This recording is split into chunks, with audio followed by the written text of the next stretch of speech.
Radhe Krishna dear all, कैसे हैं आप सब। आज मैं आपको सिखाऊंगी वोकैबुलरी पार्ट 7 के सेंटेंसेस। और सेंटेंस देखते हैं। जब चीजों पर ज्यादा स्पेशल ऑफर होते हैं तब लोग ज्यादा से ज्यादा सामान खरीदना चाहते हैं। चीजों पर ज्यादा स्पेशल ऑफर होने को हम इंग्लिश में कहते हैं more special offers on things.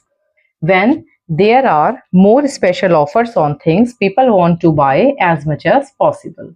Next sentence देखते हैं। कर्म व्यक्ति के भाग्य और जीवन का निर्माण करते हैं।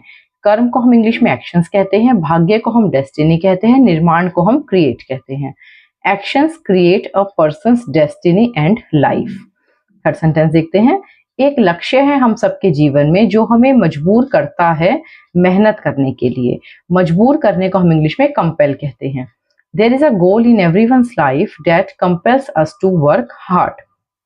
बेटा मैं आपको वोकैबुलरी जो है सेंटेंसेस में यूज करना सिखा रही हूँ, तो आप इस बात का ध्यान रखेंगे कि आपका सेंटेंस चाहे टेंस का हो, मॉडल का हो या किसी भी स्पोकन स्ट्रक्चर का हो, आप उस रूल के अकॉर्डिंग जो वर्ड है, जो आपकी वोकैबुलरी है, उसे सेंटेंस में यूज करेंगे।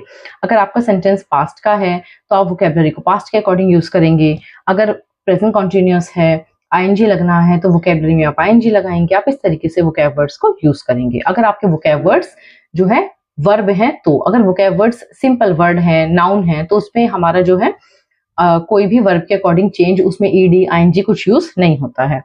वह रोज रात बच्चों को गाकर सुलाती थी। She used to sing the children to sleep every night. She used to sing the children to sleep every night. गाकर सुलाना, सिंग समवन टू स्लीप।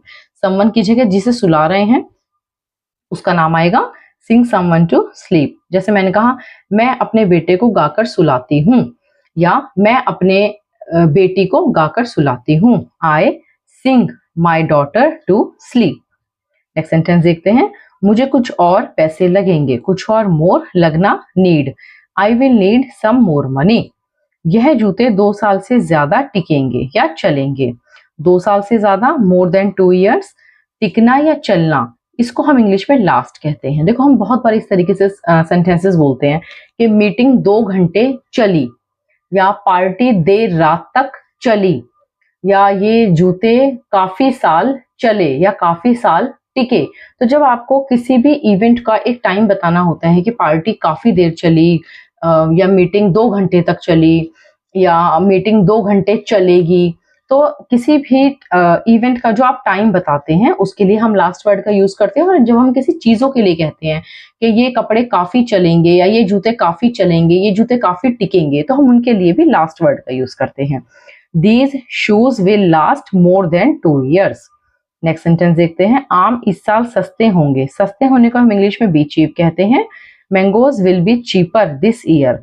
सस्ते इस साल सस्ते होंगे, तो हम चीप को यहाँ पर चीपर लिखेंगे, क्योंकि पिछले साल जो थे सस्ते नहीं थे, लेकिन इस साल सस्ते होंगे, तो वो चीज जो है आपकी और थोड़ा सा उसमें चेंज आएगा, तो उस चीज को जो हम इस चीप की डिग्री चेंज कर देंगे। Mangoes will be cheaper this year. सस्ते थे लेकिन इस साल और सस्ते होंगे, तो जब वो और सस्ते होंगे तो मीन्स चीप से वो चीपर, थोड़ा सा उसका जो है जो डिग्री है चेंज हमें करनी पड़ेगी। नेक्स्ट सेंटेंस देखते हैं। दुर्घटनाएं होंगी। दुर्घटना, एक्सीडेंट्स, होना, happen. There will be accidents. अधिकतर साबुन समुद्र के पानी में झाग नहीं बनाते हैं। अधिकतर साबुन, मोस्ट सोप, समुद्र का पानी, सी वाटर, झाग बनाना, प्रोड्यूस लादर, या सिर्फ लादर वर्ड का आप यूज करेंगे। ये हमारे अपने आप में वर्ब है, और इसके लिए हम पहले प्रोड्यूस वर्ड लिख देंगे। आप प्रोड्यूस लादर बोलें या सिर्फ लादर बोलें। Most soaps don't lather in sea water. Next sentence देखते हैं। वह अपनी उम्र से बड़ा दिखता है। उम्र से बड़ा, older than age. He looks older than his age, या he looks older than age. Course पूरा करने के बाद तुम इन घंटों को कैसे बिताओगे। टाइम बिताना, समय बिताने को हम इंग्लिश में कहते हैं वाइल अवे दीज आवर्स, या मिनट्स कहना है तो आवर की जगह आप मिनट्स लिख सकते हैं। How will you while are these hours after completing the course. बहुत सारे छात्र हैं जो दूर से आते हैं। दूर से को हम इंग्लिश में फ्रॉम अफार कहते हैं। There are lots of students who come from afar. तुम्हारी परफॉर्मेंस उम्मीद के मुताबिक नहीं थी। उम्मीद के मुताबिक को हम इंग्लिश में अप टू पार कहते हैं। Your performance was not up to par. मैंने पल भर के लिए सोचा और फिर बोला।